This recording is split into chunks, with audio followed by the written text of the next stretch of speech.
Okay, hello and good morning everyone. Welcome to JFD Traders Espresso with me, Darius and Anucauskas. Today is the 20th of August 2019, so welcome everyone. Welcome to this Tuesday's morning session where we're going to have a quick look at the markets, a few of the charts, the usual stuff. But before we do that, as always, let's quickly have a read through our risk disclaimer. So, the content we produce does not constitute investment advice or investment recommendation, should not be considered as such, and does not in any way constitute an invitation to acquire any financial instrument or product. As always, a few seconds for you to read the rest and we can continue.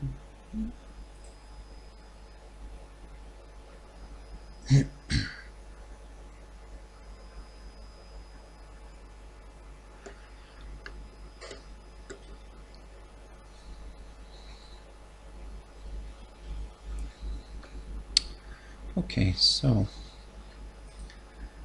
before we jump into the charts, quick mentioning of our JFD YouTube channel here, to which you can always subscribe to in order not to miss any of our upcoming videos.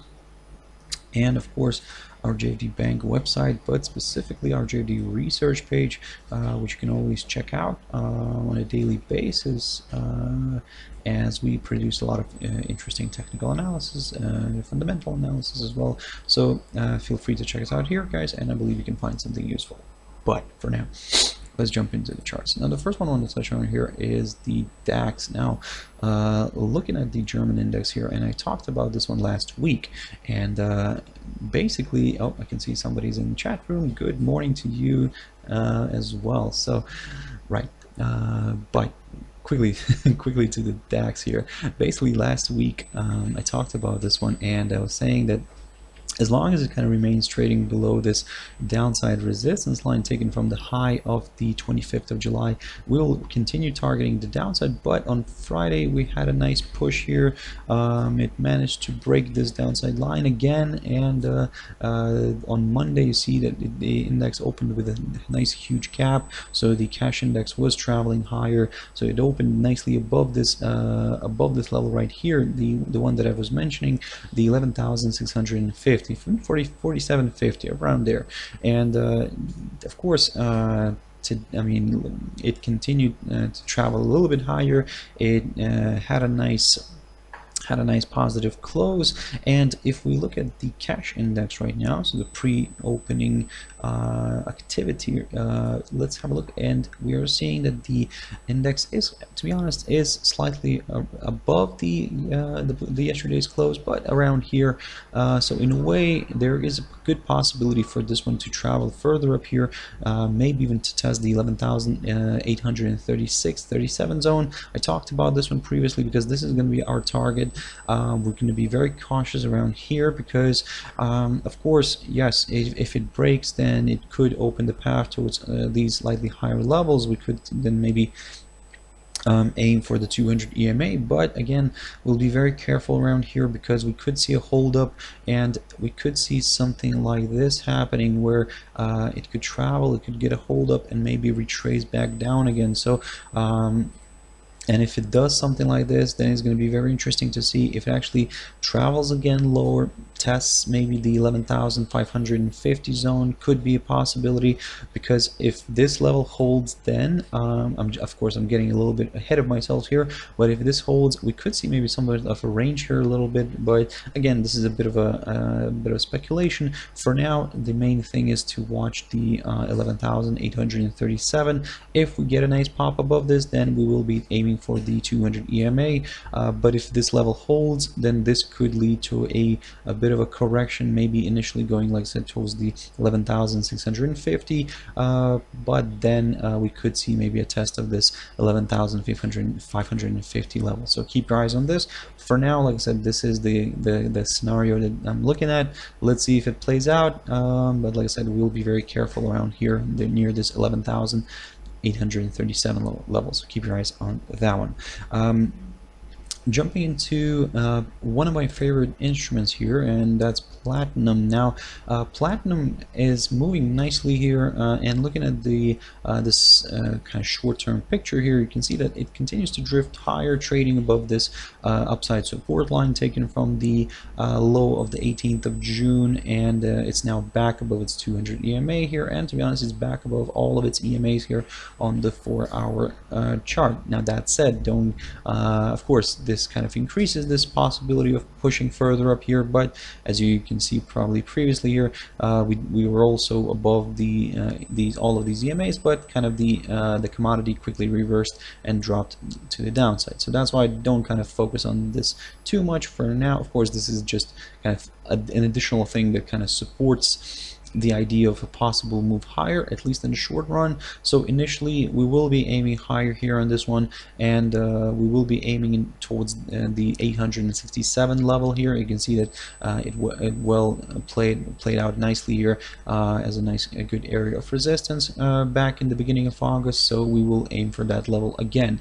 In terms of the downside here, now I do have a level here, this one, the 842.5, something like that. So previously acted as a good area of resistance, then support. Of course, it got violated a few times, but kind of in the end of the day, even like recently, let's say even yesterday, we saw this one rebounding from this 842.50 and pushing to the upside. So that's why I'm going to keep it on the chart for now. This is going to be something a little bit interesting, I would say. And if, let's say, this reverses back down and drops below the 842.50, this in a way increases the chances for a test again of this upside support line. But of course, this upside support line could hold again, and as long as it remains intact, we will kind of continue aiming to the upside. But of course, if we get a nice break of this one, and then yep, we could in a way see this one traveling further down. But in order to get slightly more comfortable with the downside, a drop below the 830 zone, this is what we would need in order to kind of to consider further declines here. So initially, if we see a drop below the 830, then we will target the 814.5 zone here, which acted as a good area of support back on the 12th of July. So keep your eyes on that one. Jumping into a few pairs now very quickly. One interesting one I wanted to quickly show you, that's AUDCHF. Now, of course, it continues to trade below this downside resistance line here, taken from the high of the 19th of July. But as you can see, it's now very close. And I've looked at this one previously in one of my previous videos, and what I was saying, that we need to see a clear breakthrough this level right here, which today right now is getting tested. So if we get a nice pop above the 0.6660 zone, then yep, we will consider a slight move higher here. We're not going to drag it too much to the upside. We're going to aim initially towards the 0.6709, or even better towards this 0.6740, which kind of coincides with the 200 EMA on the 4-hour chart. So this could be basically a nice interesting setup right now for on AUDCHF. The only thing is that, and we've seen this happening many times, wait for that confirmation break, because at the moment, I mean, yes, it is currently testing this, or if you don't want to wait for this confirmation break, then you definitely have to have your stop loss in place, guys. So because like I said, we've seen this many times, it tries to break it, maybe gives like a false breakout and then reverses and drops to the downside. So in a way, for us here in this situation, the downside, or at least in the short run, we will only consider that if we see a drop below the 0.6609, and only then we will aim for lower areas like the 0.6529 or even slightly below that. But again, like I said, for now, keep your eyes on these two levels. These are going to be the important ones. And by the way, also just to kind of mention, if this level here, the 0.6660 holds, then and let's say the pair drifts lower and breaks below the 0.6609, this could continue confirming this nice range that we've got running from around the 7th of August. So So keep your eyes on that one, guys. Similar stories on AUDCAD here, and you can see that the pair is also near its key resistance around the 0.9048. In a way, you can round it up towards the 50 if you want, but basically it continues to climb higher. It can, from the short-term perspective, it continues to form these higher lows, and it's trading above this upside support line here, taken from the low of the 7th of August. So in a way, of course, we will continue targeting the upside. The only thing is that, as you probably now follow me, we need to see a clear break above the 0.9048. If you want to round it up towards the 50, that's fine as well. So we need to see a clear break above this area before examining further upside. But further upside in the short run, because overall we're still below a downside resistance line. So keep your eyes on that one, as it's going to be very tricky. And by the way, this has to be probably it's either this one or the other one, the one that's taken from here. But you probably understand it's going to only have 2 touches here, so that's why for now, guys, keep your eyes on these certain closer levels, closer resistance levels. But first, before we could start examining that, we need to see that nice good pop above the 0.9050 zone. So keep your eyes on this one. We will be very careful around the 200 EMA, which is around the 0.9067 zone, approximately around there. And after that we'll take it. We'll see what it wants to do. If it wants to climb further up here, then yep, we will aim for the 0.91 zone. But like I said, we'll be very careful, because all this move higher could be seen as a temporary correction before another leg of selling, because overall, like I said, we are still within a downtrend. If this starts reversing earlier and let's say starts dropping below this upside line, this is the level that we're looking at in order to consider further declines, the 0.897170 zone. A nice good drop below this could open the path towards these previous lower levels. GBPUSD. It's doing, for now, it's doing everything what I was talking about last week. So we did have a nice push higher. We did have a nice good hold up near the 100 EMA, and for now, of course, you can see that it's trying to kind of, or should I say, the bulls are trying to fight it back and trying to push it higher. Now, to slightly adjust this and show you what I'm looking at from the short-term perspective, basically, you can see that it's currently balancing above the 1.21 zone still, so it's kind of somewhat of a good sign. The only thing is that it's currently sitting below its pivot, so today's pivot, what you could do here is, in the short run, you could keep an eye on this tentative upside line. So in a way, if we see a drop below the 1.21 zone and then we see a break of this tentative upside support line, then we could start considering slightly lower areas like the previous 1.2080, or even actually going back all the way towards the 1.2013. And to be honest, if this is going to travel back towards the 1.2013, there is a good chance for this one to maybe finally test the psychological 120 level. So we'll keep an eye on that one. But again, like I said, for now, be very careful in what you could do here with the upside in case this decides to travel higher. Mark this recent high, and this could be your breakout point here for the upside. And in a way, initially we will target the 1.2250, which is the high of the 31st of July, or even going a little bit further north here towards the 200 EMA. There we will be very careful and we'll actually we'll reevaluate everything again at that stage. But for now, like I said, we are stuck in this area. We're stuck below this level right here, the key area of resistance near the 1.2175 zone, and of course we're stuck above this tentative upside line. So whichever breaks first, we'll consider that further directional move in the direction of that break. So keep your eyes on this. USDJPY. I talked about this one recently as well. I was talking about this barrier right here, the 106.74. You can see that it continues to hold, and the pair now seems to be willing to correct itself a little bit. But again, that's we need some confirmation here. I mean, looking at this, let me just quickly draw this something here.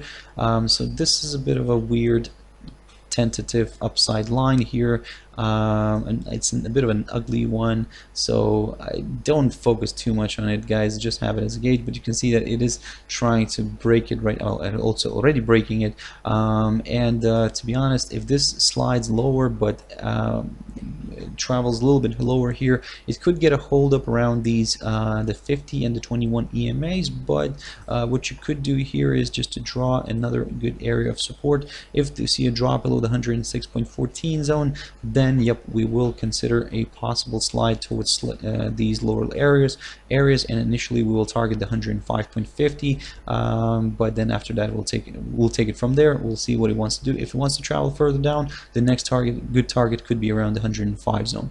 But again, like I said, for now we'll be very careful on this one.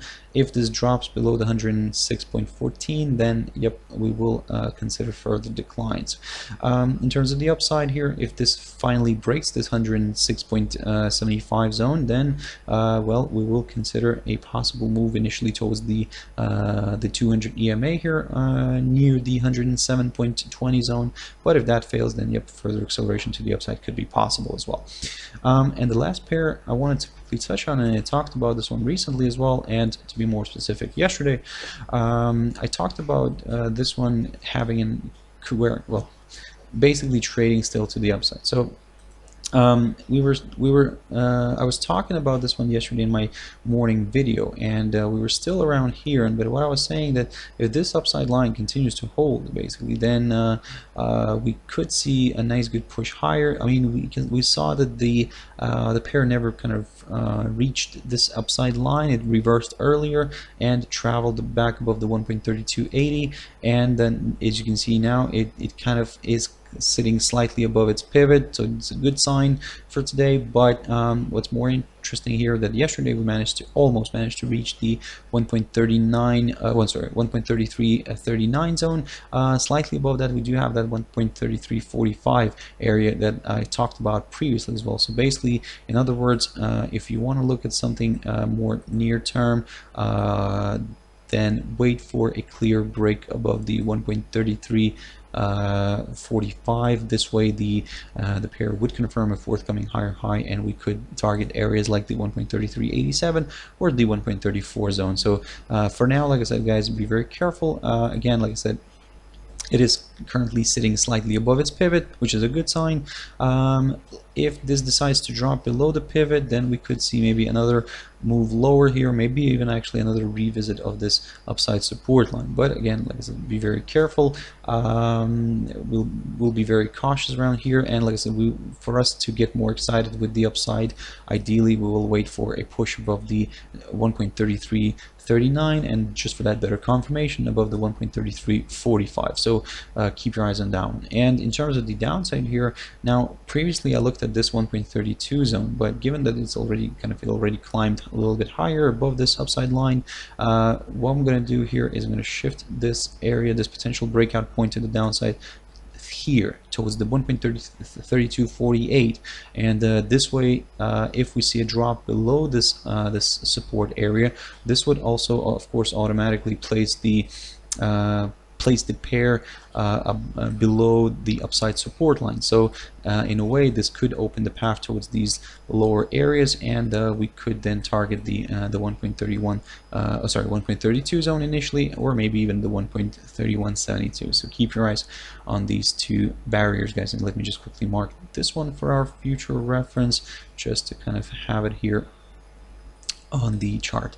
Okay, guys, I hope you found it useful. Thank you very much for sticking around and watching it till the end. If you want to join me later on at my traders tea time, as always, that's 13:15 GMT. But for now, I hope you have a beautiful trading day, and I'll see you later. Thank you very much, and bye bye.